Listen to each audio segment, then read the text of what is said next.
All right, welcome back to Missing Persons TV. I'm Brian Ladd with my co-host Deborah. Today's Thursday, May 14th, 2009, 9:10 p.m. Um, welcome back, guys. Well, Deborah, how you doing? I'm doing fine. How are you doing today? Fine. I said, guys. Kevin Doyle's on with us again tonight. How you doing, Kevin? Hey Brian, hi Deborah, nice to be here. We're glad to have you. I'm doing fine. Um, we were just discussing our What's in the Box contest. You had sent me a drawing from Jamie from West Virginia, and we determined that we do have a winner now.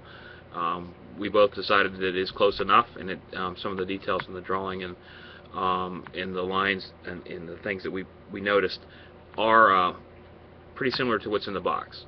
Do you agree, Deborah? I fully agree. Okay. Do you guys know about the contest we have? It's called What's in the Box.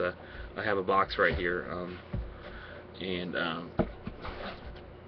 put something in the box, and then the object of the challenge was to via however remote viewing, recording your dream drawings or whatever, try to figure out what's in the box. The box has been sealed ever since the contest has started. Let me get that graphic out of there. So this is the box. We're going to open the box. Jamie just sent us her drawing that she did. Let me put that up here first. Let's see if you guys can see this. Can everybody see that? Might be a little bit delayed. Okay. I wish we had Jamie on. Anyways, there's some leaves and some other things in there that are pretty similar to what's in the box. So guys, get a good look at that real quick. We'll post this on the website somewhere too. Anyway, so here's the box. Let me open the box. Actually, this wasn't planned, but we're gonna do it now. I'm gonna figure out how to open the box. Deborah, how do I open the box? I don't know. Diane said money tree. Wouldn't that be nice? Okay. No.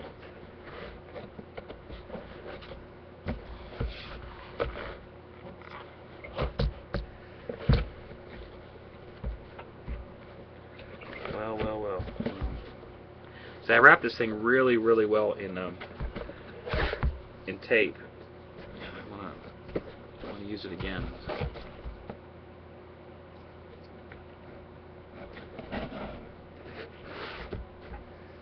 The men with the little armored car were too busy to show up and take it to the vault, right? And right. improvise and use tape. Yeah.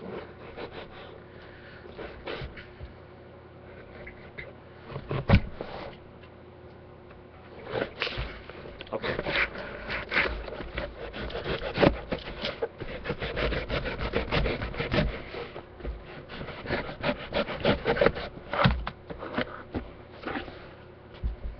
It's gone. It's gone, Deborah. There's nothing in the box, No. guys. Okay, you ready? Drum roll, please. It is an entire. Okay. They are peacock feathers, blue India peacock feathers. And if you guys look at the picture, look how they're kind of branched off like her drawing. Can you guys see those? I'll get them closer.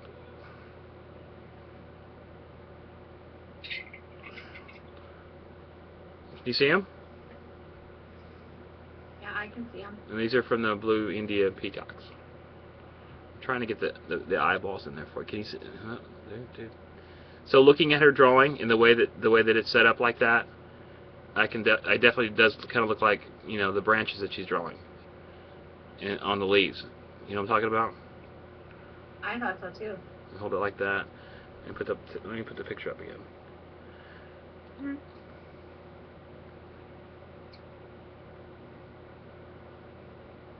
So out of no hints at all, I think that's pretty good. I can go do the like that. Mm-hmm. Oh, hold on. Let me try it one more time.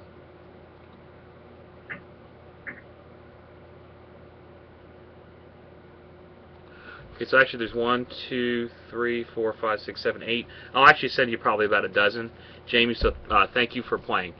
And I'm going to put something else in the box tonight, and we'll do the thing again. Deborah, can you tell them how they can play? Yes. Are you going to be using the same as before? Yeah. Or the auto reply? Sure. Okay. You want to send an email? You can send a blank email to test and the number 1, test1 at missingpersonforum.com, and you'll receive an auto reply back. There will be a picture of the box and the location listed of the box, which is Berkeley Springs, West Virginia. And then you can send your drawings, or you can type in an email what it was, and you can send that to what's in the box at missingpersonforum.com. Right, and the URL's at the top. Yeah. Yep. Brian, you want to explain to everyone exactly what to do with their autoresponder? Sure. When you get the autoresponder, when you send that email, okay, the email that you're going to get back actually is a picture of the box. It states just a picture of the box and its location. It's similar to the same thing that Deborah gives me every day as far as cases go. What I'd like you to do is, let me get a piece of paper here. Print out that image. Let's just say this is something you printed out. Fold it once this way, and then fold it twice, so in the opposite direction, and place that under your pillow. And at that point, please just try to get it out of your mind. Don't think about it. Just carry on. Do whatever you do before you go to bed. I do like to meditate and clear my mind. Do whatever you do. If you have a dream, try to record it any way that you can. Be it just waking up and jotting something down like I do. Use a voice recorder. Any means that you feel comfortable of recording your dreams, please do so. And then once you've done that, please let us know what you think it may be. You can just send it to Deborah as far as what you think it is, or like Jamie did, actually draw something and scan it. So that's how it works. We're not trying to really guess what's in the box. We're trying to show you guys that it is possible. This kind of stuff is possible. Okay. Thanks, Deborah. Oh, you're welcome. Thank you, Jamie. Awesome. And yeah. I was surprised when I received that from Jamie in the email, because I hadn't received anything for a while from anyone. So hopefully this will encourage more people to play what's in the box. Yeah, now I got to figure out what to put in the box. How long can kittens stay in a box like that if I poke little holes in the side? Like one maybe here, one there. I think everyone would have to participate and get on that one really quick. You think so? I think so. Okay. So no kittens, I guess. Having a new kitten myself, I don't think. They're quite busy and active. I don't think they'd like being contained very long. Okay. But the feathers are the blue India peacocks. I'm going to Google that. I think I've forgotten everything I know about the peacocks that I have. When I had they're native of India, though. It looked to me like one of the pictures on your website, Brian, of your peacocks. Yeah, well, that's the same one. With those, they lose their feathers twice a year. We don't yank them out; they actually fall out. And they only grow the feathers, I guess, for the mating season thing, and then they fall out, and then they regrow. Right now he has a full tail, so but we got a lot of feathers. So if anybody wants a feather, let me know. I'll send you one. Are they edible, Brian? Yeah, if you really want to eat it. I mean, I wouldn't suggest eating them. Why would you want to eat a peacock feather? Do you eat the eggs or anything, or? Oh, you're talking about the peacocks themselves? Sure. Well, I guess you could eat them. I'm sure that there's nothing wrong with eating. I'm sure people have, but no, I don't eat them. Nor do I eat the eggs. They don't lay too many. They don't lay too many eggs. So. know if you ate the eggs or what? No, no, they're not like chickens, Kevin. They only lay a few eggs. It's not like a chicken lays I an was egg a just going to day. ask that if they look. I'm sure they don't look like a chicken egg, do they? And the females aren't even fertile till like the 3rd year, and they only lay a few eggs. And no, I would not suggest. I mean, A really loud sound. I'm sorry, what? They make a really loud sound, Yeah, don't they sure do. You might even hear it on some of these broadcasts, especially when there's a female around. Now remember, peacocks are the only ones that have the feathers. The peahens do not have the feathers or the tails, just the males. They actually sell peacock feathers on the internet. I think you can buy them.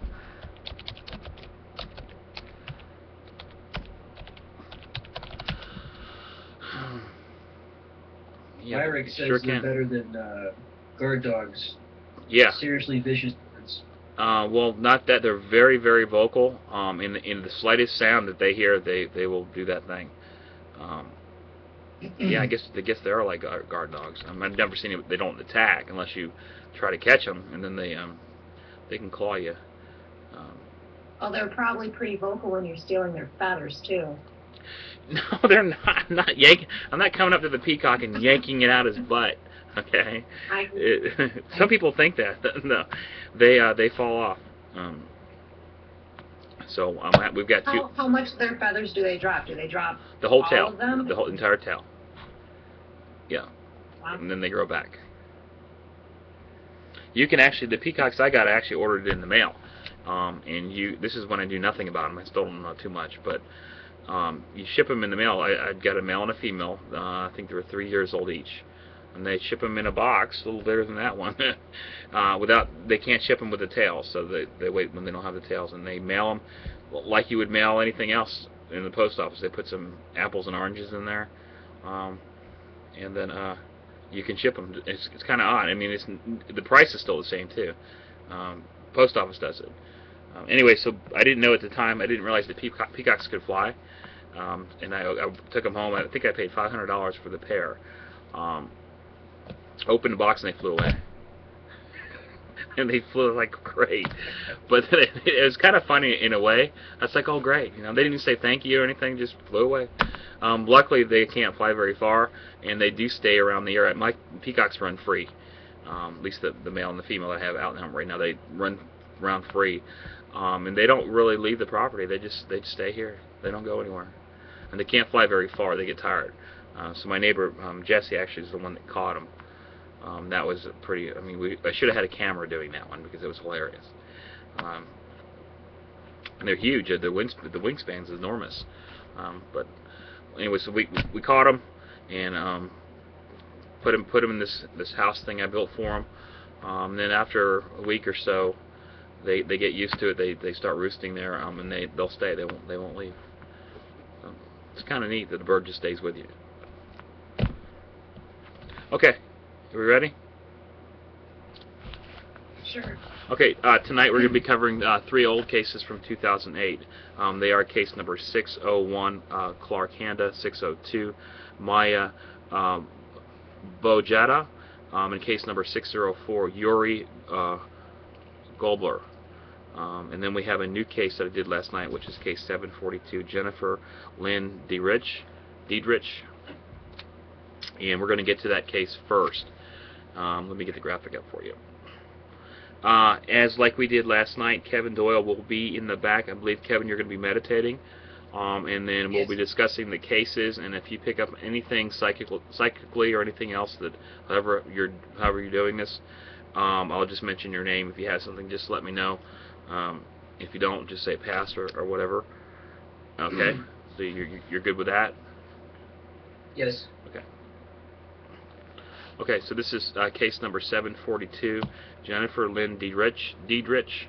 The case was requested to be opened by Deborah last night. I got it done last night, and it was posted today, May 14th, 2009. Deborah, what information do we have for Jennifer? Jennifer Lynn Diedriche has been missing since April 19th of this year. Her date of birth is October 7th, 1994. White female, 14 years old. She's missing from Tacoma, Washington, 5 feet 2 inches tall, 130 pounds, hazel eyes and brown hair. Jennifer is missing from foster care. She also goes by Jenny. She may also use the first names of Christina with a C or Serena.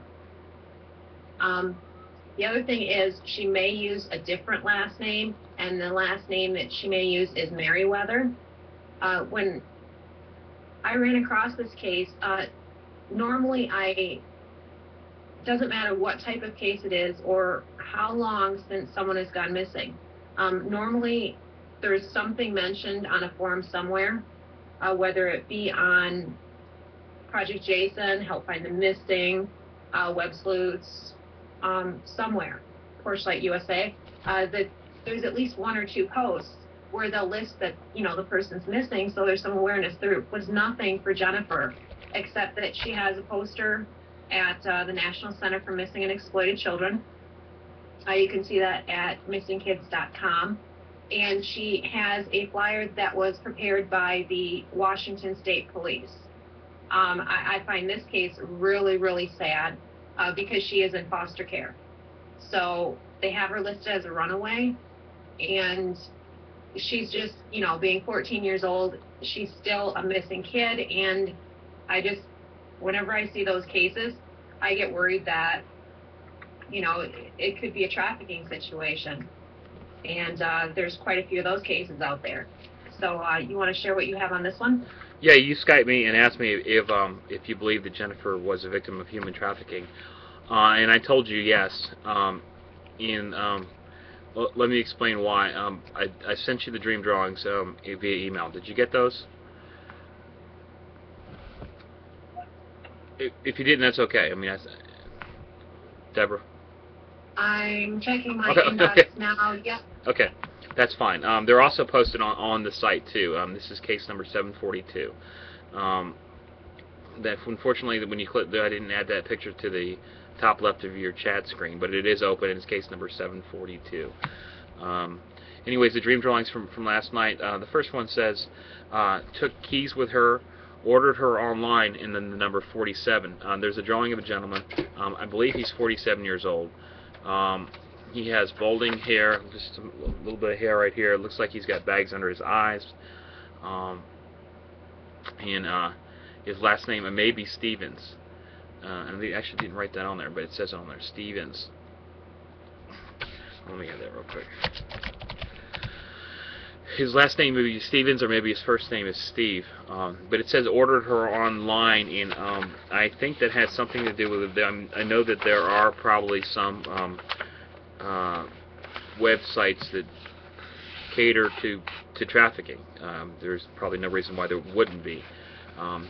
So I think maybe happened that somebody maybe took her for some reason, or whatever. But this guy, I think, is definitely involved with her disappearance.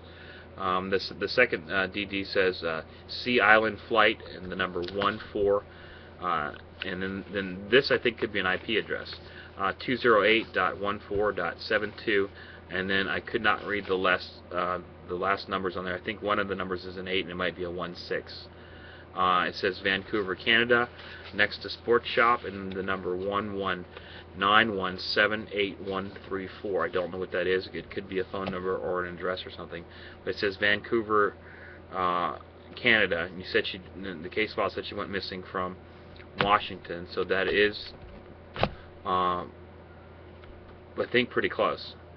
I think Vancouver is definitely on the west side of the United States or North America. So anyways, that's what I have on this case.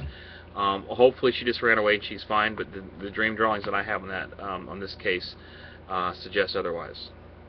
Deborah, any other comments? My dog's out there crying. Like I was saying, I just find this case really, really sad, and you know, with her being in foster care, people aren't, you know, she doesn't have a family actively looking for her, and I don't see other things online. So thank you for getting this case open and working on it so we can get some awareness out there for Jennifer. You're welcome. Kevin?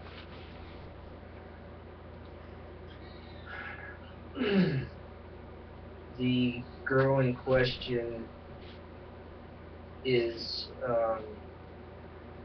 she's comfortable with deception, so therefore the people she's with who are deceptive, and I think she's still alive. That's it. Okay, let's move on to our cases from 2008. Our first case for tonight is case number 601, and that's Clark Handa. The case was requested to be opened by Amanda on March 29th, 2007. Case was opened January 22nd of 08. Deborah, what do we have? This is for Clark Toshiro Handa. Clark has been missing since August 23rd, 1984 from Fairfield, California. His date of birth, December 5th, 1980. He was 3 years old at the time that he went missing. 24 years old right now. He was, let's see, just 3 feet 2 inches tall and about 35 pounds at the time that he went missing. Clark is biracial. He's Caucasian and Japanese, black hair, brown eyes. He goes by his middle name, which is Toshiro, Toshiro. And it says that what happened was an unidentified intruder broke into the family home in Fairfield, California, and took Clark from his bedroom where he was sleeping at the time. He shared that bedroom with 4 other family members. When Clark's mom went in the next morning, she found the window was open and Clark was gone. There was a ransom note left there, and Clark's parents complied with the demands in the ransom note, but the money was never claimed, and there's no trace of arson. What do you have on this one? Thank you, Deborah. Waiting on the PC screen to open up here. Just hang on 1 second, okay? If you have anything additional, please say it. Not really. There's not a whole lot on Clark's case. Okay. He was quite little at the time. This is one of those situations that, you know, people wonder how can this actually happen. Kind of like, you know, there was talk. I know that the details are not really, you know, clear. There's been, you know, a lot of misinformation in the Haley Cummings case, but it was stated that, you know, there were other people sleeping where she went missing. Mm-hmm. You know, people, I've seen it said a lot and heard people say it. They wonder how someone can be taken when there's other family members sleeping in the room. But it does happen. It happened in the case of Madeline. Right. Correct? It sure did. So it does yeah, happen. And she was, Madeline was definitely abducted. Anyways, thank you for stalling for me. You guys hear that noise in the background? That's my computer overworking. It's, I don't know what's wrong, but anyways, it's fine now. The first dream drawing says long hair, star, the word Benton, B-E-N-T-O-N, and it says Clark was taken to Nevada, red sandals. There's a drawing of a person there with long hair. That looks like maybe a star around the neck, or maybe some type of Native American jewelry or something like that around the neck of this person here. And that drawing on the right, bottom right, usually is my death symbol, but let me go to the next one. Yeah, the next one says not alive, church, cemetery, stone.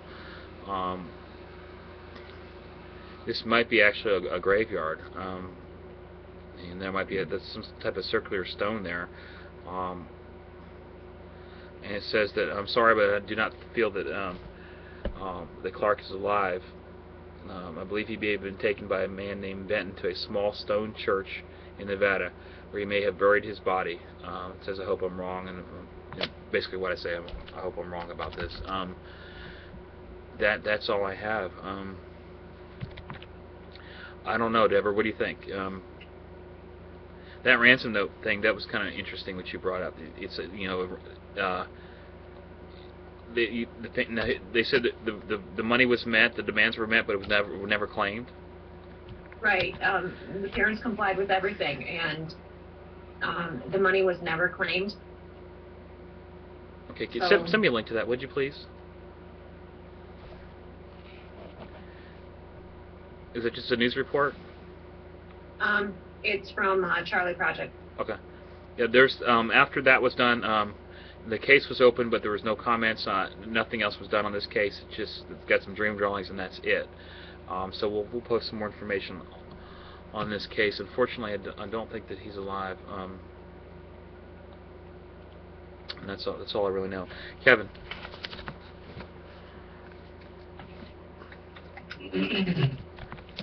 Yeah, Jessie was taken, and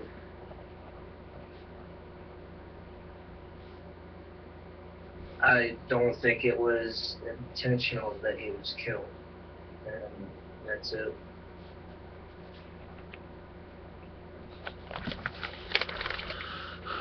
All right, moving on to case number 602. Get the graphic up there. This is for Maja Vojvoda. I'm not exactly sure I'm pronouncing that last name, but it's spelled Vojvoda. The case was requested to be open on March 29th, 2007. Dream drawings were posted on January 23rd of 2008. Deborah, what information do we have for Maja? Maja has been missing since May 16th of 1986 from Slovenia. Her date of birth, November 8th, 1974. 12 years old at the time that she went missing. 34 years old right now. Light brown hair, green eyes, and a thin build. She was playing outside in the afternoon, and she was outside the building that she was living. At around 6:50 p.m. was the last she went outside into the yard, and they never saw her again after that. That's all the information I have. With this case being from Slovenia, there's really not much for her, sadly. Right. Plus, it's, you know, an older case. Right. Well, I did get a lot of information on this case. There's 3 dream drawings posted. The first one says that she is in Iron Cross, Italy, not harmed by seaport. And I'm going to add some things to here, because on the dream drawing it says the number 99. And I have no idea what that is. What that's a drawing. I mean, it looks like an S and the number 7, but I'm not sure if you guys are looking at that right now. Maybe that's a logo or something. I don't know, but it says by seaport and the number 99. The next drawing says red curtain. She works here. And that red curtain, maybe just as it says, a red curtain, maybe for a show or something like that, or a play, or something along those lines. And the third dream drawing says MV and then the word red. And I think this is some type of stage or something like that. Like I said, maybe some type of performance in that curtain is red. Comment said, I believe she's alive and could be working some type of theater in Italy, most likely by a seaport, and I keep seeing a red curtain. Somebody had responded back about this case. I don't really think anything, any really vital information was given. I think we did try to look for some type of theater, but it never happened. And I think I mentioned a redo, and it didn't happen. So Deborah, same thing on this one. Yep, same thing as usual, a redo. Kevin. And the research. Go ahead, Kevin.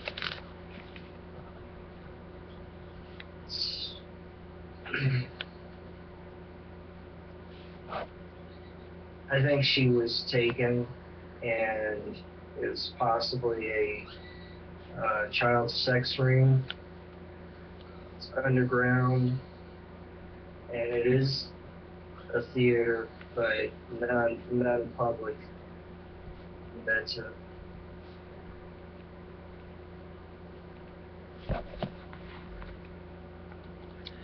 Okay, let's move on to case 604. That'll be our final case of the night. Let me get the graphic up. Alright, this case is for Jure Golob. The last name is, I'm sure I'm pronouncing this one right, G-O-L-O-B. So, Golob and Jure Golob. The case was requested to be open on, it looks like February 29th of 2008. I'm sorry, February. Now, the case was opened January 25th of 2008. Was requested to be by Veronica. The case was requested to be opened by Veronica. Deborah, what information do we have? This is for Jure Golob. There's even less information for Jure than there was for Maja. He is missing since April 7th, 2000 from Slovenia. He was 18 at the time that he went missing. His date of birth is December 19th, 1981. 27 years old now, and that's what I have. Okay. I don't have to know. I'm looking here. The case was actually requested to be opened back in 2007. It said 2008. So it was requested to be opened in 2007. I have two dream drawings. The first one says A.S.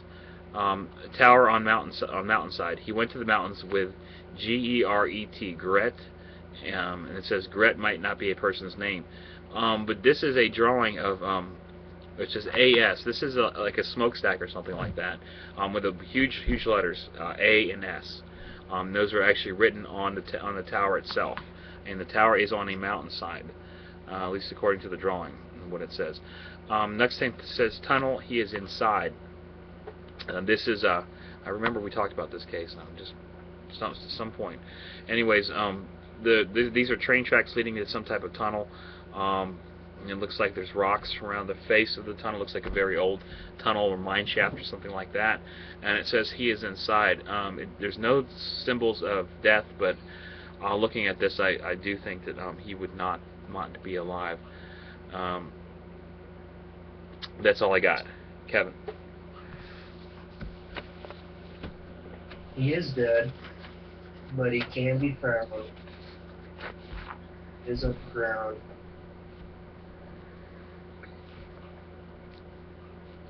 And I'm getting like a small entrance to a cave. It is publicly known where this tunnel or cave is, and he can be found. And that's it. Alright, thank you, Kevin. That's the last case of the night. I have taken your notes too. I will be posting them shortly to the case files. Anything else for tonight? Deborah? Yes, as a matter of fact, since we got through cases pretty quickly here, I would like to talk about human trafficking a bit. You know that I like to give a public service announcement, so to speak, but there's also been comment in chat. American chat is wondering about which groups are doing the trafficking. He asked if the Israelis could be involved. He says they generally rule worldwide from his own readings.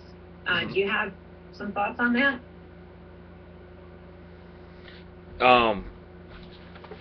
Yeah, I think a lot of the human trafficking is by organized crime, at least in this part of the world.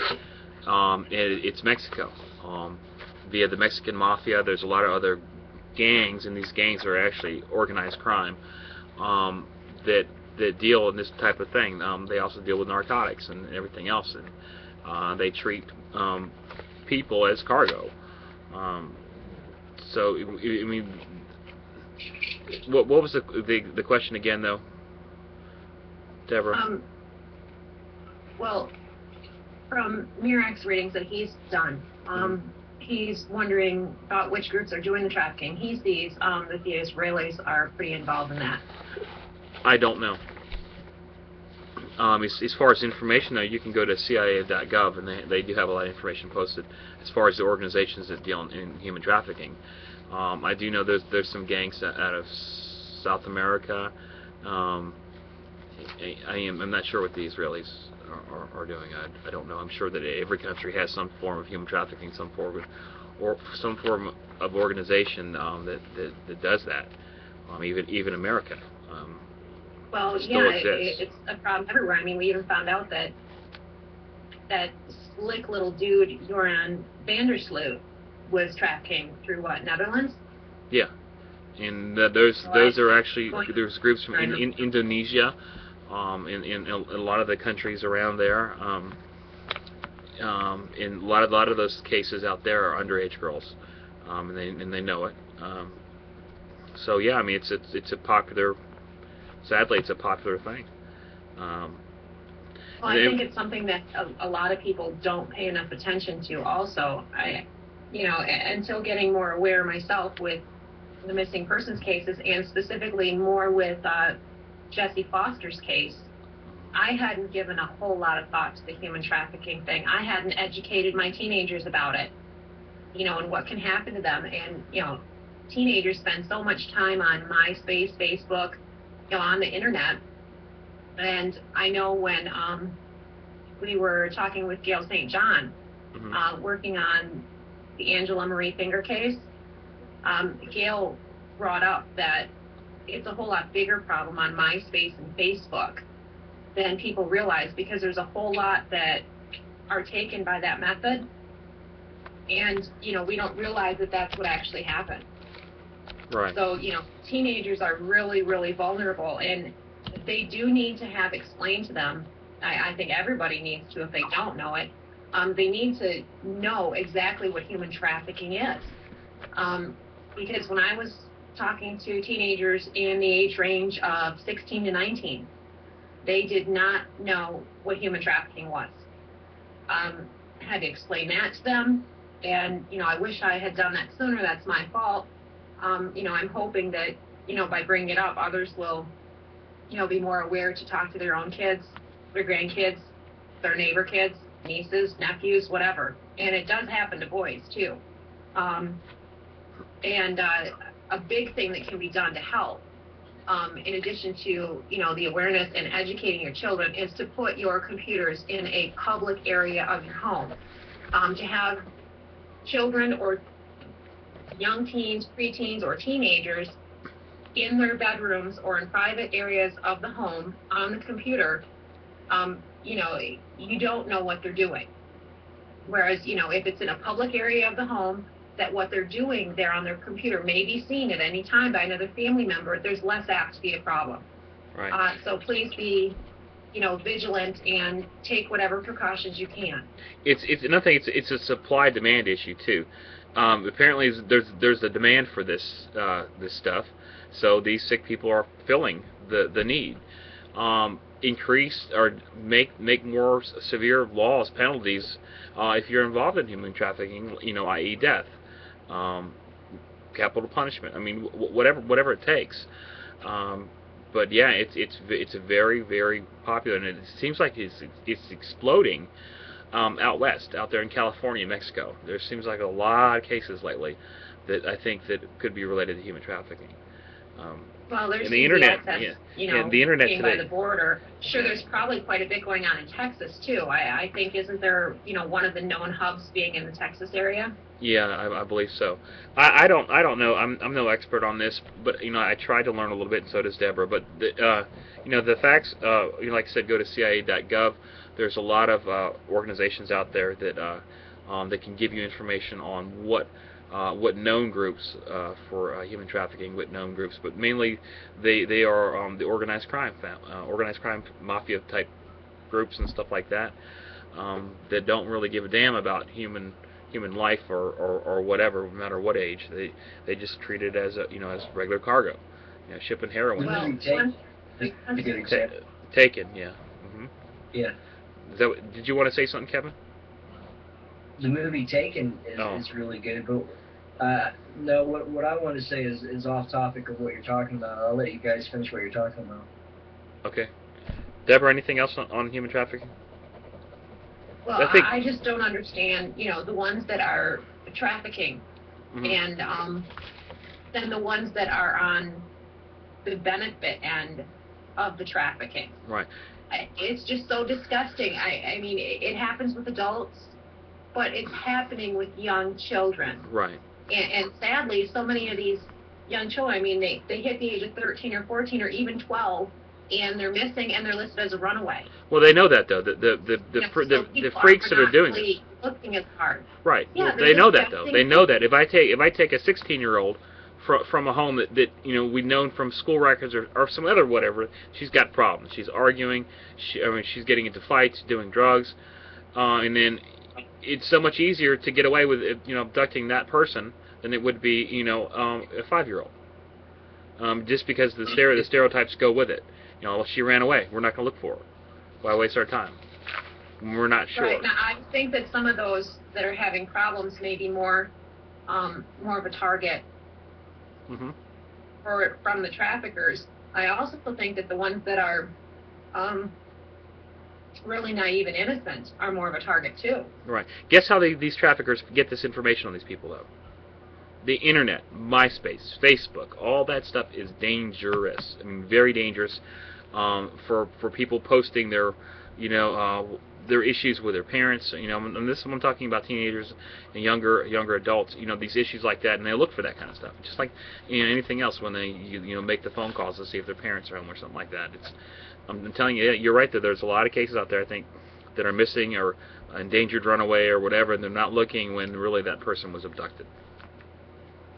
Right, exactly. And you know, now this case with Jennifer Lynn Diedriche, Mm-hmm. you know, that bothers me because, you know, she's in foster care, and you know, that right there indicates that Right, you know, there's she could have a tougher life than normal on right. the home front, Mm-hmm. and even in school and in her general life, you know, being in the foster care system. But you know, she's a target for that. But then in the other respect, you know, she's listed as an endangered runaway, and it's really nice that they listed her with the National Center.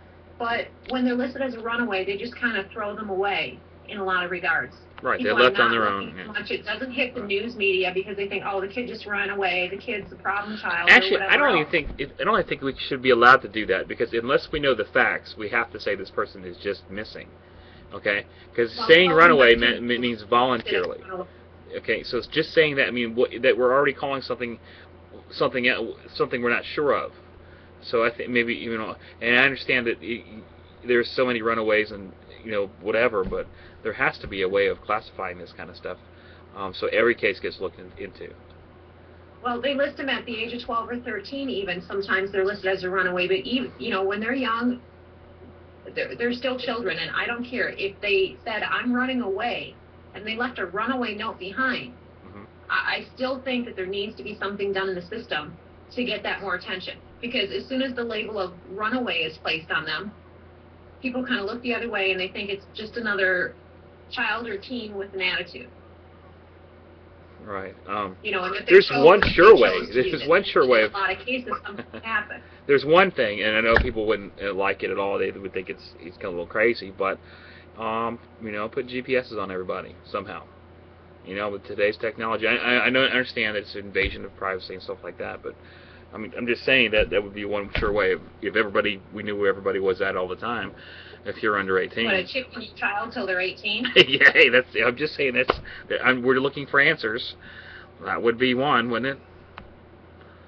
We're not living in Russia or anything like that. I'm just saying, though, if you want answers to some, I'm just saying, I don't think it's a good idea either, but I'm just saying that would be an answer. Tammy in chat is asking the name. That's for Jennifer Lynn Diedriche, Diedriche. Yeah, I spelled it out phonetically, Diedriche. Tacoma, Washington. She's 14. Got it. And I looked here that Vancouver is close to that area. But remember now, these are just my dream drawings. She could have ran away. She could be fine. She'd be home right now. Let's hope she is. But that's she's what not home right now, unless it just happened a couple minutes ago and they haven't had a chance to pull her poster yet. Right. But another thing, a lot of times they don't look at. I mean, if I was running an organization and we're abducting children for the sick freaks out there that are their clientele, let's look for troubled youths. What better way to do that and look up MySpace? You know, they post everything. So, you know what I'm saying? So that's another thing to look at. That's why these things are so, you know. So I think it all goes back to what you said. Put the computer in a public place. No secrets. Until you're 18, no secrets. I would think that'd be a good idea. I know it's easy. I don't have a teenager, so it's easy probably to say. So I don't know. You have teenage kids, Deborah? Yes, I do. Late teens, actually. 3 of them. I actually have a couple adults now. The thing is, though, that, you know, teenagers even have language that they use when they're instant messaging, they're chatting online.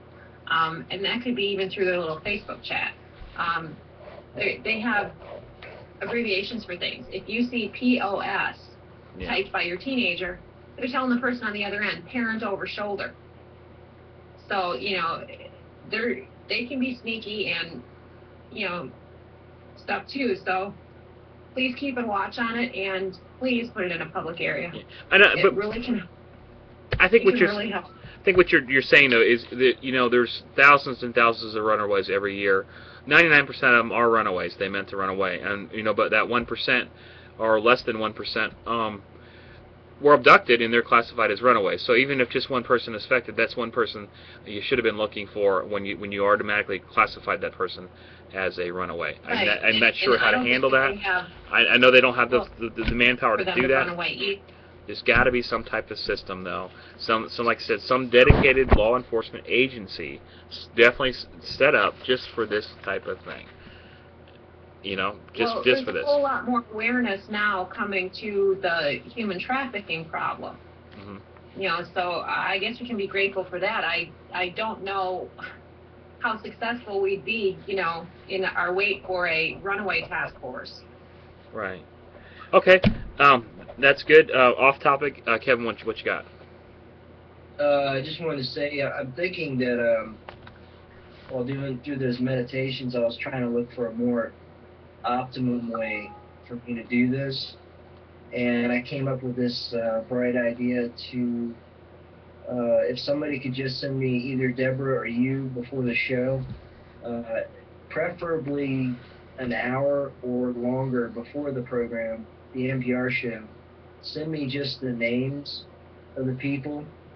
I don't need the ages, I don't need dates of birth, all I need is the first and last name, or just whatever name they go by or whatever it is. And I'd like to try to meditate on my own with that.